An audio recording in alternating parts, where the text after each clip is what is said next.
Hello guys, and welcome back to another cold episode. On today's episode, we are talking about the Sky Striker. Can you tell by the title of the video? Yeah, I'm sure you can. Anyway, I'm sick today, so sorry about that. I just wanted to get this video out so that you could actually have a video to watch. There you go. But yeah, did you know that canonically, Sky Striker Ace Ray is in fact 13 slash 15. There's like a little time skip in the manga, so that's, yeah, she's 13. Sickos. Freaking weirdos. Anyway, let's talk about this deck. So the deck focuses on using non-hard once per turn spell effects in order to target our opponent's monsters, whether they are in the grave or on the field, in order to deal with them, and then gain additional effects depending on if you have more spells in your graveyard. And then they also have Engage, which is a card that exists. We'll talk about this in a second. We also utilize our Ray in order to gain powerful effects from, well, not powerful, but to gain additional effects from our Sky Striker Ace monsters, which is basically just Ray in power suit armor. It's interesting. I don't know. It's kind of like a crappy mecha. Yeah. Anyway, let's quickly do the card by card. Starting off with the Sky Striker Ace monsters, we have Triple Ray. This is the heart and soul of the deck. Yes, you don't need to use this to go into any of your Link monsters, but this is just helpful. So there's that. We have Triple Ray, best normal summon, best summon of the deck. Heart and soul of the deck basically is the only reason why this deck is playable. Then we have one Rose. This card can special summon itself if you special summon an Ace monster. So there's that. Also, it has an extra or a graveyard effect that never comes up. So there you go. Also, it's a light, which will come up later. Ray also has protection for your monsters, basically being able to go, like, if they deal with one monster, you special summon this guy back, and then they have to deal with the Ray, but then Ray also can tag out into one of your monsters, so you could go, like, your Shizuku dies, you bring out Ray, your Ray then tags out into Kaina, negating an attack, and then you're good, right? Pretty good. Moving on. We then have, for the rest of our monsters, it's all just hand traps and Pank. Realistically, I should be playing 2 Pank, but I'm poor and don't have the materials to do so. So there's that. Next up, we have double Droll and Lockbird for the Spellcaster type. This realistically should be Valor, but again, as I said, I don't have the UR materials. This should be Valor. Valor is just better as a Spellcaster for Selene, but Droll works just as fine. It basically accomplishes the same goal. While Droll isn't as useful because not as many people are like searching a million cards, it's still decent. Then we have double Maxi and double Ash because honestly, we're playing to go second, and because of that, we don't really need as many hand traps, so we're playing a lot more board breakers and the like. As for the spells, as you know, Pank, that's why we're playing Pank. As for the spells, we are playing 1 Raigeki, 1 Harpy's Feather Duster, 1 Monster Reborn, and 1 Rhoda. Pretty much all of the power spells that you get from like the very beginning of the game. Then we have double Desires. I didn't want to play 3 because we don't actually want to banish the cards. Like, it's a really negative effect to actually banish face down. So normally we'll want to do this only if we like need to, like to get a spell into the graveyard or something like that. But it is just like the best draw spell. Realistically, this could also be Upstart Goblin or like Chicken Game's not as good. But yeah, like Upstart Goblin works here. But Desires drawing 2 is pretty nice. We can't play Prosperity because we do need a lot of the extra deck. But more importantly, we actually need to be able to draw cards because of the next card on the list, Engage. Engage allows you to, if you control no monsters in your main monster zone, add a Sky Striker card from your deck to your hand, except for Engage. Then, if you have 3 spells in the graveyard as well, you get to draw a card. This is basically Pot of Greed. One thing you may not have noticed is, like Pot of Greed, there's no once per turn on this.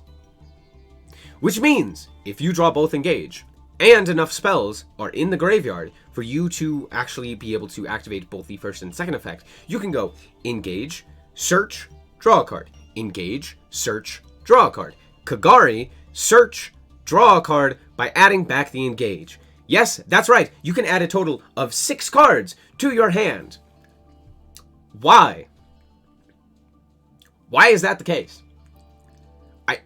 I don't understand. Now, granted, that will probably never happen. It's very unlikely for you to actually add 6, but the fact of the matter is that you can still just do it multiple times. Imagine if Dark Lords had this, where you just got to activate Banishment of the Dark Lord multiple times, and also it drew you a card. That'd be crazy, right? It'd be absolutely absurd. So is Engage. The only restriction is that you can't have monsters in your main monster zone. That's, that's a fair restriction. I'm lying to you. Moving on, we have Afterburners and Jamming Wave. Afterburners pops a monster, and if you have 3 spells, destroys a spell trap. Jamming Wave does the opposite. Next up, we have Lightning Storm. This should really be at like 2 or 3. Lightning Storm's absolutely crazy, being able to just like blow up your opponent's back row, front row, face downs, yada yada. Very nice. Next up, we have Area 0. We're only playing 1 Area 0 and 1 multi-roll. Realistically, with Pot of Desire, should you be playing more? Probably, but in all honesty, even without them, this deck is fine. Area 0, if it's sent to the graveyard, is able to special summon a monster. I think it's if it's sent from the field zone to the graveyard. Also, you can target a card you control, excavate the top 3 cards, and add a Sky Striker from them, and then send the targeted one to the graveyard. Then we have multi-roll. Multi-roll prevents your opponent from activating spells and traps. Activating cards in response to your spell activations, but you do have to send another card you control to the graveyard. And on top of that, during the end phase, you can set Sky Striker spells up to the number that you activated on the field from your graveyard. So basically, if you activate Engage while this is on the field, you can then set the Engage back during the end phase. Why is this the case? Don't know. This card is stupid, by the way. This is like the only other card that I think is just like a little bit too overpowered. Just being able to like constantly recycle your cards while also being able to turn off your opponent's like interactions. Really cool design. Then we have my favorite card, Kaiser Colosseum. Kaiser Colosseum says 1 monster. You're allowed to have 1 monster. Why? Because you, yourself, the person playing Sky Striker, only has 1 monster. Therefore, your opponent can only have 1 monster. That's what it means. You can only equal the amount of monsters that your opponent has. So if your opponent has 4 monsters, you can have 4 monsters. In theory, this sounds fine. And then in practice, Sky Striker exists. Moving on. We have ourselves 2 Cosmic Cyclone because we only have the 1 Lightning Storm. We have Double Called By. We have the 1 Hornet Drones, which is a special summon of a Sky Striker monster. We have ourselves the Widow Anchor, which is a negate and a steal if you have 3 spells. And then we have Shark Cannon, which does similar things, except it banishes from graveyard and then steals. So yeah, there's that. Then we have a triple evenly matched to break our opponent's board, and the 1 Infip. I only have 1 Infip. Also, I would cut this entirely if we had triple Veiler. Like I just played triple Veiler instead. Next up for the extra deck, we have 1 Kagari to add back Sky Striker spells on summon. We have 1 Shizuku to add from deck to add from deck during end phase a spell. We have Hayate to dump a Sky Striker card, and Kaina to stop a battle. We then have 1 Nightmare Phoenix because it's here. I don't know. I don't have materials for another better extra deck slot. We have 2 Zeke because sometimes you need 2 of them. We have 1 Lina because we do have a light monster that we can go into, and potentially stealing something to go into a Selene is very nice. We also have 1 Dark, and then we have the 1 Selene and Access Code. So let's hop into the duels and show you how this deck actually performs.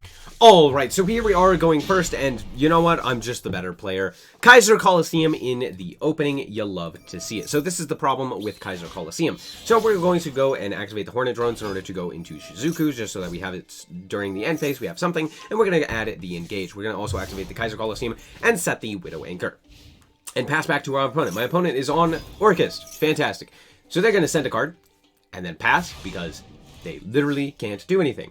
Kaiser Colosseum is a card that exists. And also with Shizuku, it makes it a lot more difficult for the opponent to actually out your cards, because they have to have something of like 1800 while you have like 2 or less spells engraved, which isn't very common. So there's that. I draw Raigeki, which is funny. I'm going to Harpy's Feather Duster to get more cards into the graveyard. I'm then going to steal their Orcus Harp Horror in order to link away for a Hayate, just to do some additional damage. So we're going to walk into their monsters, attack for 15. We're going to dump the Ray because we didn't previously have that engraved. It's nice to have engraved. Then we're going to link off into Zeke, and then we are going to activate Engage in order to draw a card, or sorry, search a card and draw a card. Hey, I drew Maxi. Funny. Anyway, we're going to go Kagari, and then we are going to activate the Engage again. Why? Because there's no once per turn. Anyway, that's fine, because now we get to go and grab the Widow Anchor, and then we also drew into the Jamming Wave. Fair. Then we get to go Shizuku add the... I just add Afterburners. Realistically, I should have added Multi-Roll. Don't know why I didn't, but okay. Anyway, they're going to go for World Legacy Succession, which is funny because guess what? Our Shizuku points to this monster zone, meaning they can actually summon a monster to that zone. Realistically, do I need to banish their monster here with Shark Cannon? No. Do I? Yes. Why? Moving on. So they're going to go for their Orcus card. Or sorry, their Babel in order to activate it as well, but it also gets the World Wand out of their hand. So now they're going to go World Wand into the Harpour. I'm going to say, no, I'm going to draw a card off of that. Then they realize, oh, they still can't get over my monster, because Shizuku. As I said, Shizuku's a fair card. Anyway, I'm going to pop their monster because it's funny, and it also deals with the Babel, so that's funny too. Anyway, Desires, draw 2, cool, fantastic. Anyway, Hayate. Hayate is now going to allow us to dump another card, just because we can. I dump the Rose because it's not doing anything anyway. And then we go back into the Shizuku. We're going to set 2 new cards and pass, and now I decided to grab the multi-roll because I'm stupid. Anyway, Kaiser Coliseum is a cool card. Wouldn't you agree? Don't you guys think that Sky Striker is a fun deck to play against? My opponent is going to activate our Gearsu. They're going to then bump the Gearsu, which is actually not going to happen. Did you know that you can Ash this? For some reason, I thought this card sent for cost, and the boost was the effect. But no, that's just Cherubini. Yeah, so I just Ash this. Now, granted, did I need to Ash this? No, I could literally have just stolen their monster. It wouldn't really have done anything, but, you know, it's funny. Anyway, I steal their monster because it's funny, and it gets another monster or another card engraved, which allows me to then go for the Mobilize Engage, multi-roll, which then allows us to go for the Dark. Dark can then search or add back this guy. We're gonna normal summon the DD Crow. I was previously playing DD Crow instead of Droll because I'm stupid, but that's fine. Anyway, now we can go into Access Code Talker. Funny, huh? Anyway, this is exact lethal. Well, sorry, it's 100 over lethal, but still. Also, we still ended on 1 monster, so even if our opponent had something, they had to get over our 4,300 attack point Access Code Talker without more than 1 monster. So, good luck, Orcust. Alright, and here we are properly going second, and hey look, we drew the one of Lightning Storm. Nice. Also Maxi, you love to see it. Anyway, my opponent is going to... Well, they're on Labyrinth and I drew Lightning Storm, so I kind of feel bad, but their hand was freaking goated. Holy crap. They drew Silver, 2 set cards, access to Welcome through Chandelier, and Ariana. That's pretty good. That's like a really good hand. Too bad it doesn't matter because I drew Lightning Storm. Isn't this fun? I love going second deck. I drew Cosmic Cyclone. I didn't need to, but I did. Anyway, I'm also going to max C them because it's funny. Anyway, out comes Lovely Labyrinth. They're going to pop because MST negates, and then we draw into Monster Reborn because I'm just the better player. Anyway, we're going to Rhoda here. We're then going to activate our effect of Pot of Desires in order to draw 2, and we draw into Droll and Lockbird. You'll love to see it. Anyway, we are then going to go for a really weird line, but it does allow me to go for access code here and deal with their entire field while also still having set cards. So I'm going to go for the Dark in order to go for Selene. Selene is then going to activate. We are then going to activate its effect in order to special summon back the Droll and Lockbird. Yes, I did normal summon Droll and Lockbird this turn. Don't act. It's fine. Also, actually, no, this is lethal. I forgot because I drew the Monster Reborn. Yeah, anyway, we're going to deal with their entire field. So we're going to pop everything. Banish the 2 cards, pop their 2 cards, cool. Anyway, Monster Reborn back there Lovely in order to then go for lethal damage. I love going second decks. Alright, and here we are once again going second, and hey, would you look at that Regeki? You love to see it. Now granted, I am playing a lot of cards that actually just like straight up win the game, but you know, hey, Regeki. Anyway, my opponent is going to go, my opponent is going to go for Trickstar Festival. Trickstar is kind of funny. I'm gonna go Maxi, they're gonna go Ash, okay. Anyway, out comes 2 tokens. That's fine. They're going to go for the Holly Angel. They're then going to go for Candina here and burn for 2. Oh my gosh, it's too powerful. Anyway, they're going to set to 2 and pass. I draw Droll. Now, I know what you're saying. Droll, that card sucks. And you would be right. But it actually wins me this game. So we are first going to go and pop one of their cards. Then I'm going to go for Regeki as well as the Widow Anchor so that I can actually pop one of their cards. Because guess what? Trickstar Festival, did you know this? Trickstar Festival actually prevents them from being destroyed. You know, sometimes I don't read cards, but like, I hate these kind of effects. They're just banished from grave to protect. It's really stupid. Anyway, it's fine because Regeki. Now we get to go the Shark Cannon and steal their monster. And that's right. it's a light. So we're going to go for Lina, steal their monster once again. We are then going to go into Celine, and now, basically, we're going on access code pass, you know, hoping that our opponent doesn't draw into something that deals with access code. But at the very least, we deal with the board, so there's that. We actually only have one pop with the access code, so we can't actually deal with this monster as well. So we're dealing slightly less damage, but it's still enough to get lethal on the following turn. If they don't draw something really good, they can actually deal with the access code. They don't. Access code, it's just too good. Alright, we're back with the deck, and let's be honest with ourselves, engage isn't all that problematic, right? No.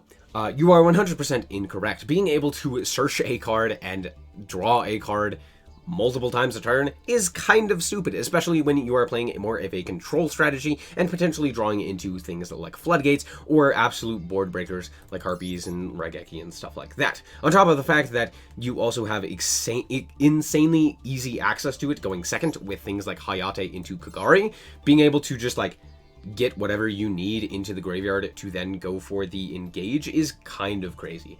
On top of that, we also have access to probably the dumbest card that is currently legal at more than one copy in Master Duel, Kaiser Coliseum. Yeah, if you don't know what this card does, I would just beg you to read it and just try and figure it out on your own.